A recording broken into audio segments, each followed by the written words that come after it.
K24'ten Ömer Sönmez. Teşekkür ederim. İki sorum olacaktı. Birincisi HDP ile yapılan görüşmeyle ilgili, gerçi siz başta bahsettiniz ama HDP özellikle kayyumlar ve AİHM'in Demirtaş kararı hakkında bir görüşme trafiğinde gündemiyle gelmişti size.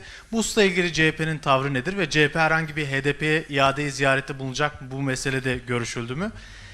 İkinci konu ise yeni anayasa tartışmalarına dair CHP'nin değerlendirmesi nedir? Bu konuda AK Parti ile bir görüşme talebi gelirse görüşür müsünüz ve şartlarınız nedir? Teşekkürler.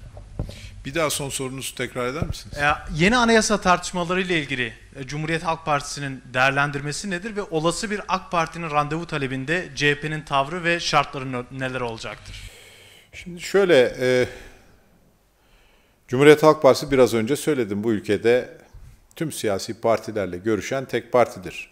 Dolayısıyla bizimle kim görüşmek isterse biz görüşürüz. Ama neyi, hangi konuyu nasıl görüşeceğimiz konusunda tabii ki belli şeylerimiz olur. İlk sorunuza cevap vereyim. İlk sorunuz çerçevesinde ülkedeki hukuk devletinin, ondan sonra yargı bağımsızlığının, mutfaktaki boş tencerenin, işsizliğin hepsinin kapsandığı bir görüşmeydi. Dolayısıyla her şeyi görüştük, evet.